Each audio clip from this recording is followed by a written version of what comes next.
Maranatha. ಇಂದು 17 ಮೇ 2026. ಎಲ್ಲ ದೇವಜನರಿಗೂ ಭಾನುವಾರದ ಶುಭಾಶಯಗಳು. ನಾನಂತೂ ಅವರೊಂದಿಗೆ ಈ ಒಡಂಬಡಿಕೆಯನ್ನು ಮಾಡಿಕೊಳ್ಳುವೆನು. ನೋಡಿರಿ, ನಿಮ್ಮಲ್ಲಿ ಆವೇಶಿಸಿರುವ ನನ್ನ ಆತ್ಮವು ನಿಮ್ಮ ಬಾಯಿಗೆ ನಾನು ಕೊಟ್ಟಿರುವ ಮಾತುಗಳು ನಿಮ್ಮ ಬಾಯಿಂದಾಗಲಿ, ನಿಮ್ಮ ಸಂತತಿಯ ಬಾಯಿಂದಾಗಲಿ, ನಿಮ್ಮ ಸಂತತಿಯ ಸಂತಾನದ ಬಾಯಿಂದಾಗಲಿ ಇಂದಿನಿಂದ ಎಂದಿಗೂ ತೊಲಗುವುದಿಲ್ಲ ಎಂದು ಯೆಹೋವನು ಅನ್ನುತ್ತಾನೆ.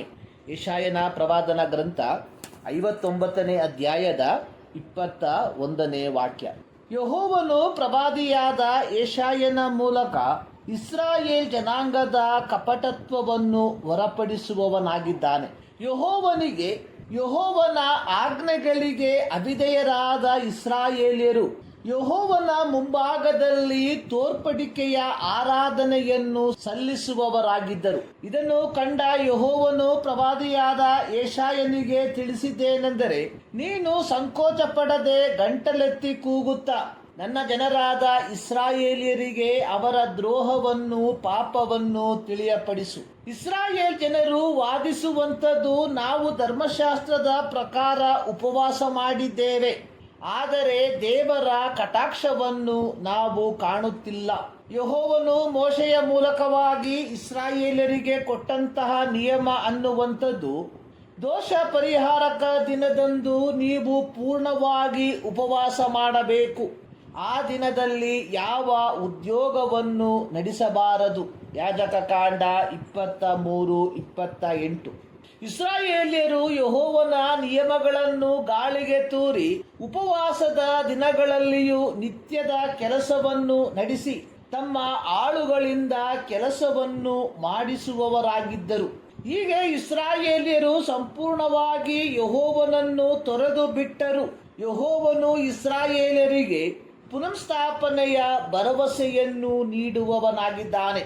ಯೆಹೋವನು ಪ್ರವಾದಿಯಾದ ಯೆಶಾಯನ ಮುಖಾಂತರ ಇಸ್ರಾಯೇಲರಿಗೆ ಹೇಳುವಂಥದ್ದು, ಈಗ ಯೆಹೋವನ ಹಸ್ತವು ರಕ್ಷಿಸಲಾರದಂತೆ ಮೋಟುಗೈಯಲ್ಲ, ಆತನ ಕಿವಿಯು ಕೇಳಲಾರದ ಹಾಗೆ ಕಿವುಡಲ್ಲ. ಆದರೆ ನಿಮ್ಮ ಅಪರಾಧಗಳೇ ನಿಮ್ಮ ದೇವರಿಂದ ನಿಮ್ಮನ್ನು ಅಗಲಿಸುತ್ತಾ ಬಂದಿವೆ. ನಿಮ್ಮ ಪಾಪಗಳೇ ಆತನು ಕೇಳಲಾರದಂತೆ ಆತನ ಮುಖಕ್ಕೆ ಅಡ್ಡವಾಗಿದೆ. ಯೆಶಾಯ 59:1-2. ಇಸ್ರಾಯೇಲ್ಯರು ತಮ್ಮ ಅವಿಧೇಯತೆಯ ಫಲವಾಗಿ ವಾಗ್ದತ್ತ ಕಾನಾನ್ ದೇಶವನ್ನು ಅಕ್ಷರಿಕವಾಗಿ ನಷ್ಟಪಡಿಸಿಕೊಂಡರು. ಎರಡನೇದಾಗಿ ಅವರು ಆಧ್ಯಾತ್ಮಿಕತೆಯ ಅಧಂಪತನದಲ್ಲಿ ಆಗಿದ್ದರು. ಇಸ್ರಾಯೇಲಿಯರ ಈ ಕೆಟ್ಟ ಪರಿಸ್ಥಿತಿಯನ್ನು ನೋಡಿ ಯೆಹೋವನು ವ್ಯಸನಗೊಂಡರು. ಇಸ್ರಾಯೇಲ್ಯರಿಗಾಗಿ ಮಧ್ಯಸ್ಥಿಕೆ ವಹಿಸಲು ಯಾರೂ ಇಲ್ಲವೆಂದು ಯೆಹೋವನು ನೋಡಿದನು. ಅವಿಧೇಯರಾದ ಇಸ್ರಾಯೇಲ್ಯರು ದೇವರ ಕಡೆಗೆ ತಿರುಗಿಕೊಳ್ಳದಿರುವುದನ್ನು ಹಾಗೂ ಅವಿಧೇಯರಾದ ಇಸ್ರಾಯೇಲ್ಯರಿಗಾಗಿ ಮಧ್ಯಸ್ಥಿಕೆ ವಹಿಸಲು ಯಾರೂ ಕಾಣದಿರಲಾಗಿ ಯೆಹೋವನು ತಾನೇ ಅವರ ಉದ್ಧಾರಕನಾಗಿ ಎದ್ದನು. ಆತನು ಧರ್ಮವನ್ನು ವಜ್ರ ಕವಚವನ್ನಾಗಿ ತೊಟ್ಟು ರಕ್ಷಣೆಯ ಶಿರಸ್ತ್ರಾಣವನ್ನು ಧರಿಸಿ ರೋಷವೆಂಬ ಉಡುಪನ್ನು ಮತ್ತು ಆಗ್ರಹವನ್ನು ನಿಲುವಂಗಿಯನ್ನಾಗಿ ಧರಿಸಿಕೊಂಡನು. ಪೌಲನು ಎಫೆಸ ಸಭೆಗೆ ಪತ್ರಿಕೆಯನ್ನು ಬರೆದಿರುವಾಗ ಕ್ರೈಸ್ತರಾದವರು ದೇವರು ಕೊಡುವ ಸರ್ವಾಯುಧಗಳನ್ನು ಧರಿಸಿಕೊಳ್ಳಬೇಕೆಂದು ಹೇಳುವವನಾಗಿದ್ದಾನೆ. ಎಫೆಸ ಪತ್ರಿಕೆ 6ನೇ ಅಧ್ಯಾಯದ 10-18 ವಾಕ್ಯ. ಪೌಲನು ಎಫೆಸ ಸಭೆಗೆ ಹೇಳಿರುವಂಥದ್ದು, ಸೈತಾನನ ತಂತ್ರೋಪಾಯಗಳನ್ನು ಎದುರಿಸಿ ನಿಲ್ಲುವುದಕ್ಕೆ ದೇವರು ದಯಪಾಲಿಸುವ ಸರ್ವಾಯುಧವನ್ನು ಧರಿಸಿಕೊಳ್ಳಿರಿ. ಹೀಗೆ ಯೆಹೋವನು ಇಸ್ರಾಯೇಲರಿಗೆ ರಕ್ಷಣೆಯನ್ನು ಉಂಟು ಮಾಡಿ ಅವರೊಂದಿಗೆ ಒಂದು ಒಡಂಬಡಿಕೆಯನ್ನು ಮಾಡಿಕೊಳ್ಳುವವನಾಗಿದ್ದಾನೆ.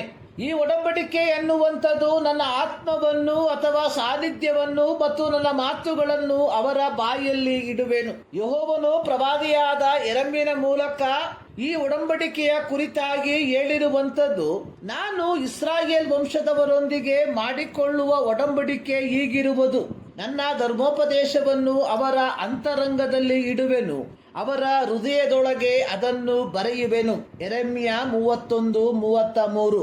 ಇಬ್ರಿಯ ಗ್ರಂಥಕರ್ತನು ಯಹೂದ ಕ್ರೈಸ್ತರಿಗೆ ಪತ್ರಿಕೆಯನ್ನು ಬರೆದಿರುವಾಗ ಅಲ್ಲಿ ಬರೆದಿರುವಂಥದ್ದು, ಯೇಸು ಕ್ರಿಸ್ತನು ಒಂದೇ ಸಾರಿ ದೇಹ ಸಮರ್ಪಣೆ ಮಾಡಿ ದೇವರ ಚಿತ್ತವನ್ನು ನೆರವೇರಿಸಿ ಒಂದು ಹೊಸ ಒಡಂಬಡಿಕೆಯನ್ನು ಮಾಡಿಕೊಂಡನು. ಆ ಒಡಂಬಡಿಕೆಯ ಕುರಿತಾಗಿ ಪವಿತ್ರಾತ್ಮನು ಸಹ ಸಾಕ್ಷಿ ಕೊಡುವವನಾಗಿದ್ದಾನೆ. ಆ ದಿನಗಳು ಬಂದ ಮೇಲೆ ನಾನು ಅವರ ಸಂಗಡ ಮಾಡಿಕೊಳ್ಳುವ ಒಡಂಬಡಿಕೆಯು ಹೀಗಿರುವುದು, ನನ್ನ ಆಜ್ಞೆಗಳನ್ನು ಅವರ ಹೃದಯದಲ್ಲಿ ಇಡುವೆನು, ಅವರ ಮನಸ್ಸಿನ ಮೇಲೆ ಅವುಗಳನ್ನು ಬರೆಯುವೆನು. ಇಬ್ರಿಯರಿಗೆ ಬರೆದ ಪತ್ರಿಕೆ 10ನೇ ಅಧ್ಯಾಯದ 10ರಿಂದ 16 ವಾಕ್ಯದಲ್ಲಿ ಈ ಚರಿತ್ರೆಯನ್ನು ಕಾಣುತ್ತೇವೆ. ಯೇಸು ತನ್ನ ಐಹಿಕ ಸೇವೆಯ ಕಾಲದಲ್ಲಿ ಶಿಷ್ಯರಿಗೆ ಹೇಳಿದ್ದು, ಸತ್ಯದ ಆತ್ಮನು ಬಂದಾಗ ಆತನು ನಿಮ್ಮನ್ನು ನಡೆಸಿಕೊಂಡು ಹೋಗಿ ಸಕಲ ವಿಷಯದಲ್ಲಿಯೂ ಸತ್ಯಕ್ಕೆ ಸೇರಿಸುವನು. ಯೋಹಾನ 16 ಅದರ 13ನೇ ವಾಕ್ಯ. ಪ್ರೀತಿಯ ಕ್ರೈಸ್ತ ಬಾಂಧವರೇ, ಪವಿತ್ರಾತ್ಮನ ಅಂತರ್ಗತ ಅಥವಾ ಅಂತರಂಗದ ಸಾನ್ನಿಧ್ಯ ಅನ್ನುವಂಥದ್ದು ದೇವರ ವಾಕ್ಯಾನುಸಾರವಾಗಿ ಬದುಕುವುದು ಎಂದರ್ಥ, ಅಥವಾ ದೇವರ ವಾಕ್ಯವನ್ನು ನಮ್ಮ ಹೃದಯದಲ್ಲಿ ಬರೆದುಕೊಳ್ಳುವುದು ಎಂಬುದಾಗಿಯಾಗಿದೆ. ಇಂದು ಕ್ರೈಸ್ತ ಸಮೂಹದಲ್ಲಿ ಪವಿತ್ರಾತ್ಮನ ಹೆಸರನ್ನು ಹೇಳಿಕೊಂಡು ಅನೇಕ ವಿಧವಾದ ಭಾವನಾತ್ಮಕ ಕ್ರಿಯೆಗಳನ್ನು ಕಾಣುವವರಾಗಿದ್ದೇವೆ. ಇಂಥವುಗಳಿಂದ ದೂರ ಇರುವಂಥದ್ದು ನಮ್ಮ ಕ್ರೈಸ್ತ ಜೀವಿತಕ್ಕೆ ಒಳಿತಾಗಿದೆ. ಈ ಮುಂಜಾನೆಯಲ್ಲಿ ಸರ್ವಶಕ್ತನಾದ ದೇವರು ಈ ಅಧ್ಯಯನದ ಮೂಲಕ ನಿಮ್ಮನ್ನು ಧಾರಾಳವಾಗಿ ಆಶೀರ್ವದಿಸಲಿ.